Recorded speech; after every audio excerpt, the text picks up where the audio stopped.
किशोर तिवारी जी, आपकी तरफ से भी शिवसेना उद्धव की तरफ से भी प्रतिक्रिया आई है। मैं पढ़ रहा था कि कहा गया है कि भाई देवेंद्र फडणवीस के चेहरे से नकाब उतर गया और सत्ता के लिए किसी भी हद तक जा सकते हैं। अगर सबूत था तो क्यों नहीं पुलिस के हवाले कर दिया, या फिर क्यों नहीं अपनी पसंदीदा सीबीआई या ईडी के हवाले कर दिया।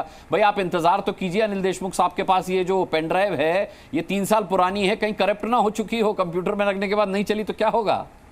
नहीं अनुराग, डिबेट किधर के किधर भटक रही थी। नहीं, मैं भटकने नहीं दूंगा, आप चिंता मत कीजिए, इसीलिए आपको लाया हूं। मैं आपको अब बताता हूं, मैं आपको अभी बताता हूं कि जो विस्फोटक वाला मामला है उसमें जो भी षड्यंत्रकारी है वो लोग जेल में है, और उसमें जो कुछ हुआ है तो आज तक अनिल देशमुख का उसमें कोई संबंध नहीं। अनिल देशमुख का जो मामला है वो मामला है, चार्जशीटेड है। अरे तुम सुनो ना, क्या बात कर रहे हैं, कैसे नहीं किशोर जी, अरे आप चार्जशीट है उनके अगेंस्ट भाई। अरे भाई आप कैसे उनको भाई। अच्छा आपने बोल दिया, प्रेम शुक्ला जी आपने बोल दिया उस मामले में चार्जशीट है उनके ऊपर, ठीक है। अब किशोर जी को बोलने देते हैं, वो भी बोल रहे थे इसलिए थोड़ा टोक रहा हूं। ठीक है किशोर जी बोलिए। देखिए क्या हो गया कि उनको सुनी सुनाई बातों पर जेल में रखा गया। उसके बाद न्यायाधीश की बात कर रहा हूं, एक मिनट रुको, देखो मैं पूरी बात कर लेता हूं। अब मामला चार्जशीट है, एक मिनट तुम थोड़ा रुकिए। मुझे आप है ना इतने विचलित मत होइए, मैं अभी बता रहा हूं, मैं बताता हूं तुमको। मैं कहां विचलित हो रहा हूं, विचलित तो आप हो रहे थे मित्र।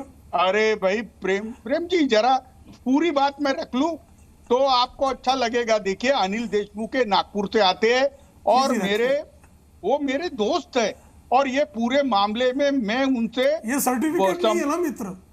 अरे मैं बता रहा हूं, वो आदमी 70 साल की उम्र में उसको जो डिब्बा मिल रहा था वो डिब्बा बंद करके उनको भत्ता खिलाया गया।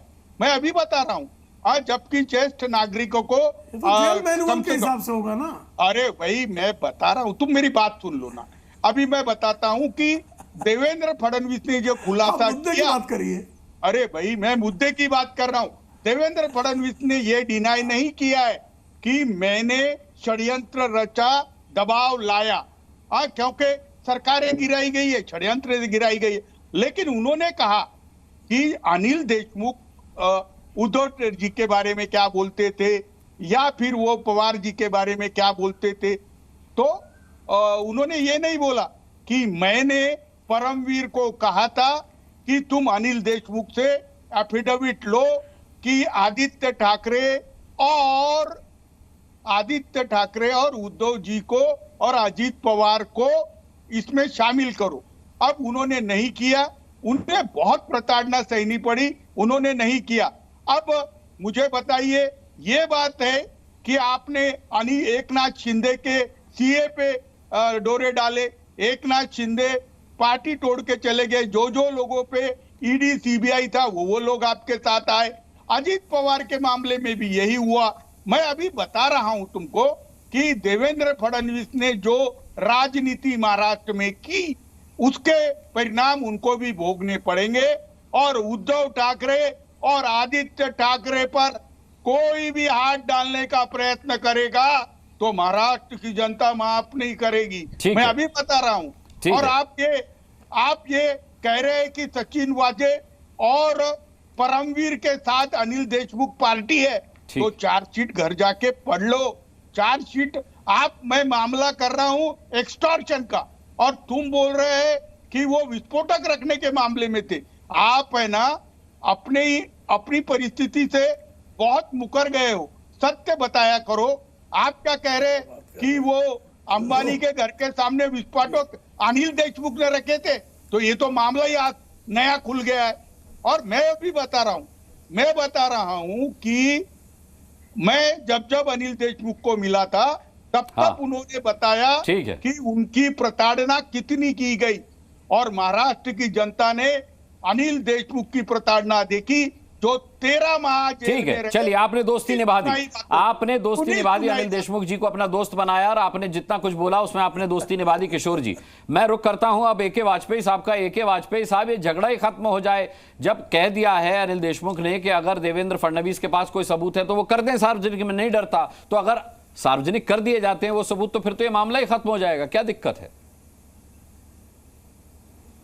देखिए मुस्कान जी, ऐसा है कि ये जो अनिल देशमुख है ये एक्यूज हैं और इनकी इंक्वायरी जो सीबीआई को की थी वो हाई कोर्ट ने डायरेक्शन दी थी, उसके बेस पे केस रजिस्टर्ड हुआ था। 13 महीने जेल में रहे हैं, चार्जशीट फाइल हो गई है।